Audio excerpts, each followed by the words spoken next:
Hello, beautiful listener. I hope this finds you well. I'm going to cut the preamble short this week because we've been talking about Cinderellas. This time, I give you the French telling of Cinderella. Once upon a time, there was a worthy man who married for his second wife the haughtiest, proudest woman that has ever been seen. She had 2 daughters who possessed their mother's temper and resembled her in everything. Her husband, on the other hand, had a young daughter who was of an exceptionally sweet and gentle nature. She got this from her mother, who had been the nicest person in the world. The wedding was no sooner over than the stepmother began to display her bad temper. She could not endure the excellent qualities of this young girl, for they made her own daughters appear more hateful than ever. She thrust upon her all of the meanest tasks about the house. It was she who had to clean the plates and the stairs, sweep out the rooms of the mistress of the house and her daughters. She slept on a wretched mattress in a garret at the top of the house, while the sisters had rooms with parquet flooring and beds of the most fashionable style, with mirrors in which they could see themselves from top to toe. The poor girl endured everything patiently, not daring to complain to her father. The latter would have scolded her, because he was entirely ruled by his wife. When she had finished her work, she used to sit among the cinders in the corner of the chimney, and it was from this habit that she came to be commonly known as Cinderclod. The younger of the 2 sisters, who was not quite so spiteful as the elder, called her Cinderella. But her wretched clothes did not prevent Cinderella from being 100 times more beautiful than her sisters, for all their splendid garments. It happened that the king's son gave a ball, and he invited all persons of high degree. The 2 young ladies were invited among others, for they cut a considerable figure in the country. Not a little pleased were they, and the question of what clothes and what mode of dressing the hair would become them best took all of their time. And all this meant fresh trouble for Cinderella, for it was she who went over her sisters' linens and ironed their ruffles. They could talk of nothing else but the fashion in clothes. "For my part," said the elder, "I shall wear my dress of red velvet with the Hontian lace." "I have only my everyday petticoat," said the younger, "but to make up for it I shall wear my cloak with the golden flowers and my necklace of diamonds, which are not so bad." They sent for a good hairdresser to arrange their double-frilled caps, and bought patches at the best shop. They summoned Cinderella and asked her advice, for she had good taste. Cinderella gave them the best possible suggestions, and even offered to dress their hair, to which they gladly agreed. While she was thus occupied, they said, "Cinderella, would you not like to go to the ball?" "Ah, but you fine young ladies are laughing at me. It would be no place for me." "That is true. People would laugh to see a Cinderclod in the ballroom." Anyone else but Cinderella would have done their hair amiss, but she was good-natured, and when she finished them off to perfection, they were so excited in their glee that for nearly 2 days they ate nothing. They broke more than a dozen laces through drawing their stays tight in order to make their waist more slender, and they were perpetually in front of a mirror. At last the happy day arrived. Away they went, Cinderella watching them as long as she could keep them in sight. When she could no longer see them, she began to cry. Her godmother found her in tears, and asked what was troubling her. I should like... She was crying so bitterly that she could not finish the sentence. Say her godmother, who was a fairy, "You would like to go to the ball, would you not?" Yes," said Cinderella, sighing. "Well, well," said her godmother. "Promise to be a good girl, and I will arrange for you to go." She took Cinderella into her room and said, "Go into the garden and bring me a pumpkin." Cinderella went at once and gathered the finest she could find. This she brought to her godmother, wondering how a pumpkin could help her in taking her to the ball. Her godmother scooped it out, when only the rind was left, struck it with her wand. Instantly the pumpkin was changed into a beautiful coach, gilded all over. Then she went and looked in the mouse trap, and she found 6 mice all alive. She told Cinderella to lift the door of the mouse trap a little, and as each mouse came out she gave it a tap with her wand, whereupon it transformed into a fine horse. So that here was a fine team of 6 dapple mouse-gray horses. But she was puzzled to know how to provide a coachman. "I will go and see," said Cinderella. "If there is not a rat in the rat trap, we can make a coachman of him." "Quite right," said her godmother. "Go and see." Cinderella brought in the mouse trap, which contained 3 big rats. The fairy chose one specially on account of his elegant whiskers. As soon as she had touched him, he turned into a fat coachman with the finest mustachios that were ever seen. "Now go into the garden and bring me 6 lizards which you will find behind the water butt." No sooner had they been brought than the godmother turned them into 6 lackeys, who at once climbed upon the coach in their braided liveries, and hung on there as if they had never done anything else all their lives. Then said the fairy godmother, "Well, you have all the means of going to the ball. Are you satisfied?" "Oh, yes, but am I to go like this in my ugly clothes?"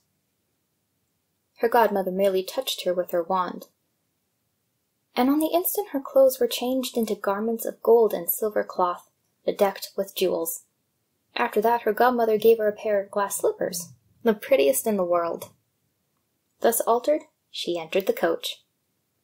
Her godmother bade her not to stay beyond midnight, whatever happened, warning her that if she remained at the ball a moment longer, her coach would again become a pumpkin, her horses mice, and her lackeys lizards, while her old clothes would reappear upon her once more. She promised her godmother that she would not fail to leave the ball before midnight, and away she went, beside herself with delight.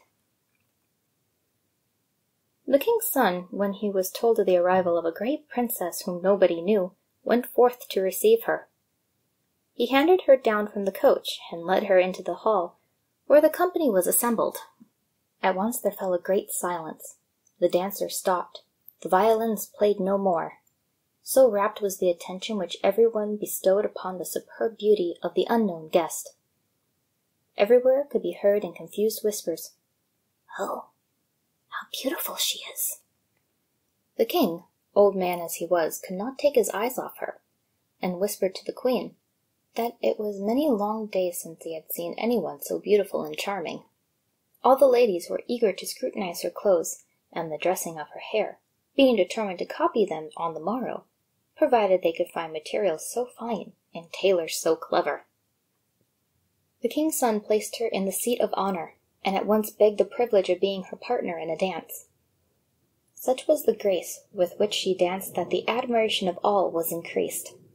A magnificent supper was served, but the young prince could eat nothing, so taken up he was with watching her. She went and sat beside her sisters, and bestowed numberless attentions upon them. She made them share with her the oranges and lemons which the king had given her, greatly to their astonishment, for they did not recognize her. While they were talking, Cinderella heard the clock strike 11:45. She at once made a profound curtsy to the company, and departed as quickly as she could. As soon as she was home again, she sought out her godmother, and, having thanked her, declared that she wished to go upon the morrow once more to the ball, because the king's son had invited her. While she was busy telling her godmother all that had happened at the ball, her 2 sisters knocked at the door. Cinderella let them in. "What a long time you have been in coming!" she declared, rubbing her eyes and stretching herself, as if she had only just awakened. In real truth, she had not for a moment wished to sleep since they had left. "If you had been at the ball," said one of the sisters, "you would not be feeling weary. There came a most beautiful princess, the most beautiful that has ever been seen, and she bestowed numberless attentions upon us, and gave us her oranges and lemons." Cinderella was overjoyed. She asked them the name of the princess, but they replied that no one knew it, and that the king's son was so distressed that he would give anything in the world to know who she was. Cinderella smiled, and said she must have been beautiful indeed. "Oh, how lucky you are! Could I not imagine to see her? Oh, please, Jovette, lend me the yellow dress which you wear every day." "Indeed," said Jovette, "that is a fine idea. Lend my dress to a grubby cinder-clod like you. You must think me mad." Cinderella had expected this refusal. She was in no way upset, for she would have been greatly embarrassed had her sister been willing to lend her the dress. The next day the two sisters went to the ball, and so did Cinderella, even more splendidly attired than the first time. The king's son was already at her elbow, and paid her endless compliments. The young girl enjoyed herself so much that she forgot her godmother's bidding completely, and when the first stroke of midnight fell upon her ears, she thought it was no more than 11 o'clock. She rose and fled as nimble as a fawn. The prince followed her, but could not catch up. She let fall one of her glass slippers. However, this the prince picked up with tender care. When Cinderella reached home, she was out of breath, without coach, without lackeys, and in her shabby clothes. Nothing remained of all her splendid clothes save one of the little slippers, the fellow to which she had let fall. Inquiries were made of the palace doorkeepers as to whether they had seen a princess go out, but they declared they had seen no one leave except a young girl, very ill-clad, who looked more like a peasant than a young lady. When her two sisters returned from the ball, Cinderella asked them if they had again enjoyed themselves, and if the beautiful lady had been there. They told her that she was present, but had fled away when midnight sounded, and in such haste that she let fall one of her little glass slippers, the prettiest thing in the world. They added that the king's son, who picked it up, had done nothing but gaze at it for the rest of the ball, for which it was plain that he was deeply in love with its beautiful owner. They spoke the truth. A few days later the king's son caused a proclamation to be made by trumpeters, that he would take for wife the owner of the foot which the slipper would fit. They tried it first on the princesses, and then on the duchesses, and the whole of the court, but in vain. Presently they brought it to the home of the two sisters, who did all they could to squeeze a foot into the slipper. This, however, they could not manage. Cinderella was looking on, and recognized her slipper. "Let me see," she cried laughingly, "if it will not fit me." Her sisters burst out laughing, and began to gibe at her. But the inquirer who was trying on the slipper looked closely at Cinderella. Observing that she was very beautiful, he declared that the claim was quite a fair one, and that his orders were to try the slipper on every maiden. He bade Cinderella sit down, and on putting the slipper to her little foot, he perceived that the latter slid in without trouble, and was molded to its shape like wax. Great was the astonishment of the two sisters at this, and greater still when Cinderella drew from her pocket the other little slipper. This she likewise drew on. At that very moment her godmother appeared on the scene. She gave a tap with her wand to Cinderella's clothes, and transformed them into a dress even more magnificent than her previous ones. The two sisters recognized her for the beautiful person whom they had seen at the ball, and threw themselves at her feet, begging her pardon for all the ill treatment she had suffered at their hands. Cinderella raised them, and declared as she embraced them that she pardoned them with all her heart, bade them to love her well in the future. She was taken to the palace of the young prince in all her new array. He found her more beautiful than ever, and was married to her a few days afterwards. Cinderella was as good as she was beautiful. She set aside apartments in the palace for her two sisters, and married them the very same day to two gentlemen of high rank at court. This was fun, and that is certainly a different take from the German telling of Cinderella.